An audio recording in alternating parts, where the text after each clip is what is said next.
Olá, eu me chamo Rebeca Cedrais, sou aluna do nono semestre do curso de Psicologia da Escola Baiana de Medicina e Saúde Pública e vou apresentar para vocês o meu trabalho de conclusão de curso, que foi orientado pela professora Milena Lisboa e intitulado Rede de Atenção Psicossocial para Usuários de Álcool e Outras Drogas, entre o Proibicionismo e a Redução de Danos. Bom, aqui temos a nossa pergunta norteadora da pesquisa, onde buscou entender quais as transformações históricas e seus efeitos nas políticas públicas voltadas ao cuidado de usuários de substâncias psicoativas, considerando a alternância dos modelos pautados no paradigma da abstinência e da redução de danos no Brasil, entendendo essas transformações históricas como ainda em construção e buscando entender esse tema que muitas vezes é esvaziado como um tema de extrema relevância e complexidade. Um tema muito marcado por essas transformações históricas que envolvem também conceitos políticos, sociais, econômicos e culturais, se denotando um tema, na verdade, de extrema complexidade e em prol do não esvaziamento do mesmo. Para isso, a gente estabeleceu alguns objetivos. O geral foi analisar criticamente as atuais políticas públicas que normatizam e financiam a rede de estabelecimentos em saúde mental voltadas ao cuidado de indivíduos em uso problemático de álcool e outras drogas. E os específicos nós dividimos em dois, que foi o primeiro explicitar a construção histórica dos modelos associados ao paradigma da abstinência e da redução de danos e suas reverberações na legislação, e o segundo, comparar o volume financiado e o número de serviços da rede de atenção psicossocial no Cadastro Nacional. Ou seja, que serviços são esses que estão sendo oferecidos para a população dentro das políticas públicas em saúde, quais práticas eles estão exercendo e quais deles estão sendo incentivados por financiamentos federais. Quais deles estão sendo sucateados também, como está se dando essa organização de serviços que oferecem cuidado para uma população que é desvalorizada, que é estigmatizada. Para isso, a gente, antes de partir para a metodologia, resolveu trazer alguns focos na história que pudessem contextualizar melhor o tema.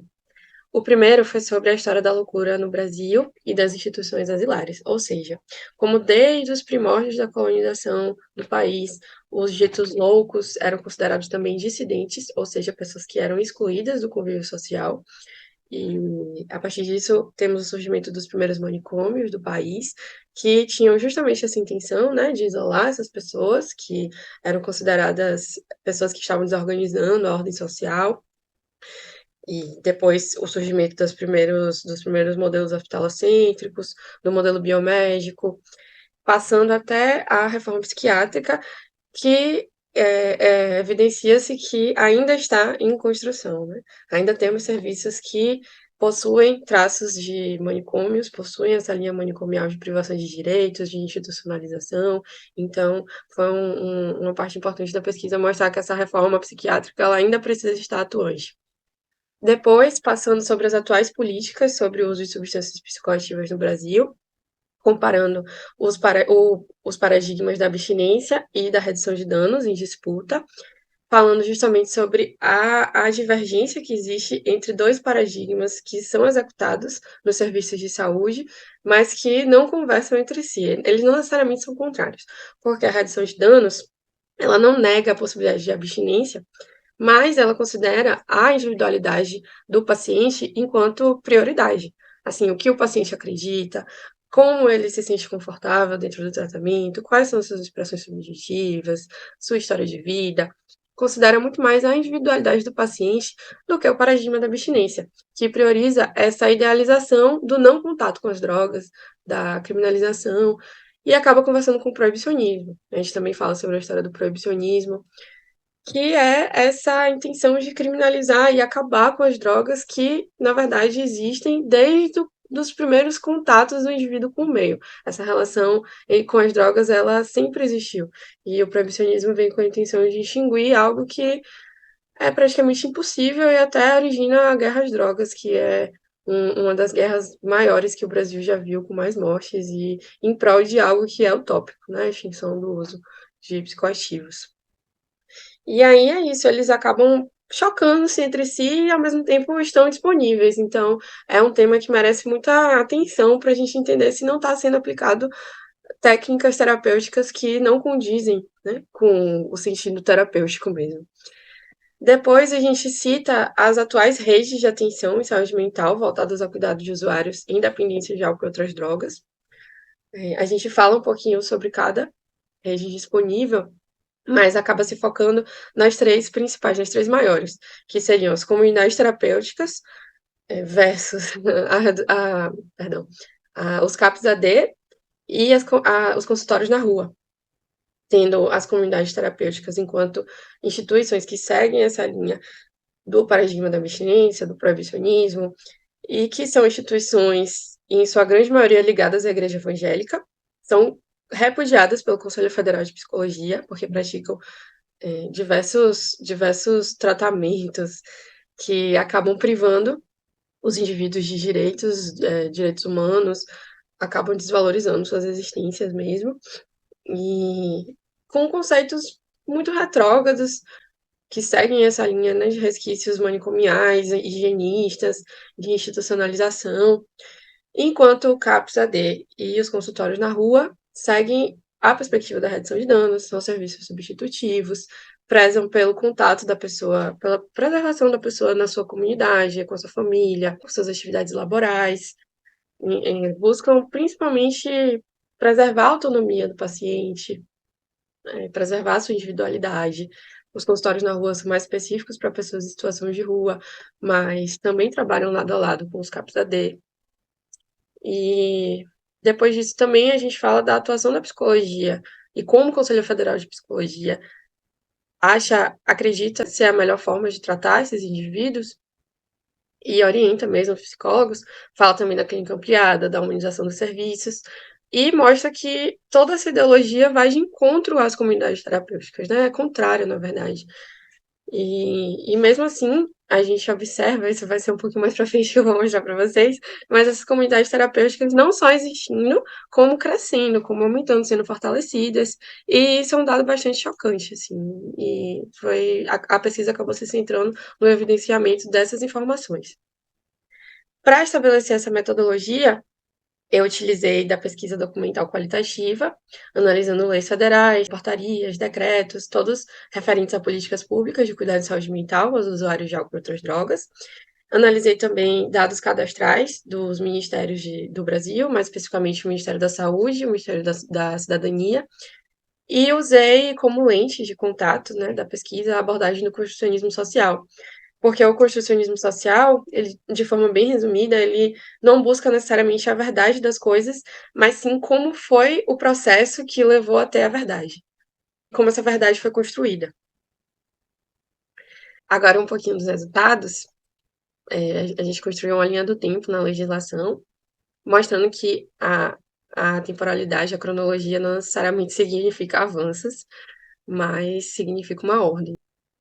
A lei do Pito do Pango, que foi feita em 1830, foi a primeira lei proibicionista instituída no Brasil e criminalizava a venda da maconha, que era denominada Pito do Pango. E aí penalizava com prisão e multa. E na lei, ela proíbe essa venda por escravos e outras pessoas. No mesmo período, também foi criminalizada a capoeira e o candomblé, denotando esse racismo institucional que existe por trás do proibicionismo. Não só o racismo institucional, mas também interesses econômicos, mas é inegável a realidade de que existe racismo institucional dentro dessa história, assim como da história do Brasil. Mas depois a gente passa para de 1976, tem um gap grande de tempo, mas dentro das leis mais importantes, essa foi a seguinte, que foi a lei número 6.368, e ela veio para prever a repressão ao tráfico e a qualquer auxílio ou incentivo do tráfico. Era uma lei bastante rígida, bastante radical, e ela só veio ser restituída aqui de 2006, na 11.343, ou seja, 30 anos depois, ela vem ser reformulada. Daqui a pouco eu vou falar um pouquinho melhor dela, vou seguir aqui a cronologia. Depois, a gente falou sobre a 10.216 de 2001, que é uma das leis mais importantes do estudo de saúde mental no Brasil. É a lei que institui a RAPS, a Rede de Atenção Psicossocial, e é uma lei muito importante, né, de fortalecimento da proteção das pessoas com transtornos mentais. apesar de ter também algumas fragilidades que depois vão ser rediscutidas, mas é uma lei de extrema significância. Depois, em 2003, a 10.708, ela instituiu o programa de volta para casa, que era um auxílio oferecido aos egressos de internamento, uma lei bastante importante também. E depois a gente passa para 2006, a Lei 11.343, que é essa que reformulou a de 1976, mas ainda assim apresenta fortes fragilidades, né? Ela institui o Sistema Nacional de Políticas Públicas sobre Drogas, o SISNAD, e já fala ali um pouco de necessidade de qualidade de vida dos usuários de álcool e outras drogas, fala da redução de danos também, mas ainda de forma não ideal. Depois a gente vai para 2019, falando da Lei 13.840, que altera diversas leis sobre drogas e sobre o financiamento também, acaba fortalecendo as comunidades terapêuticas, denotando retrocesso também, né, na rede de atenção psicossocial. Aqui temos alguns decretos, portarias e resoluções, que eu também falei dentro do trabalho, que fortalecem os ideais das leis anteriores e também destrincham melhor elas, né, do seu desenvolvimento. Ali também tem o Departamento de Apoio a Comunidades Terapêuticas, que foi instituído esse ano, já no governo Lula, que ainda vem nesse processo de fortalecimento. Eu não vou falar especificamente sobre elas aqui, porque eu vou acabar cedendo o tempo, mas elas também são muito importantes para o desenvolvimento da pesquisa. Bom, aqui nós montamos um gráfico sobre a quantidade de unidades registradas por ano. A gente fez a partir de 2020, 2021 e 2022, porque o Ministério da Cidadania ele começa a cadastrar as comunidades terapêuticas em 2019, no final de 2019. Então a gente só tem esses dados oficiais a partir de 2020. E ainda assim sabemos que existem várias comunidades terapêuticas atuando no Brasil que não estão cadastradas. Mas mesmo assim a gente consegue observar por esse gráfico o crescimento muito significativo comparado ao CAPS AD e aos consultórios na rua. O CAPS AD tem um crescimento quase ínfimo, praticamente estável. O consultório na rua é um crescimento mínimo e as comunidades terapêuticas uma expansão enorme.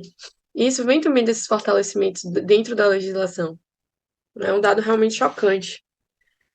Por exemplo, aqui a gente fez também um gráfico que fala das porcentagens. Observe o crescimento ao longo dos anos. 2020, consultório na rua, CAPS AD. 2021, o crescimento das comunidades terapêuticas.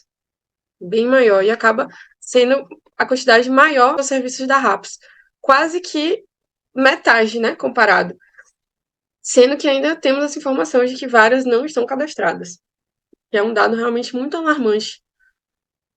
E sobre o financiamento, nós não conseguimos trazer na pesquisa esse dado exato, porque a gente acabou se deparando com uma grande complexidade nessa identificação dos orçamentos dessas funcionais programáticas.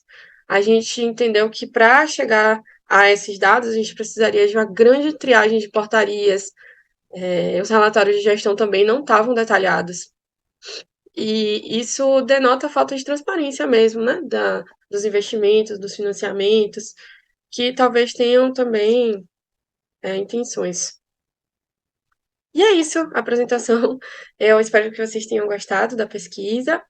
Me disponibilizo também para caso alguém queira conversar comigo, trocar alguma ideia sobre o tema. E é isso, em defesa das políticas públicas que respeitem a dignidade e os direitos humanos. E aqui estão minhas referências, e muito obrigada.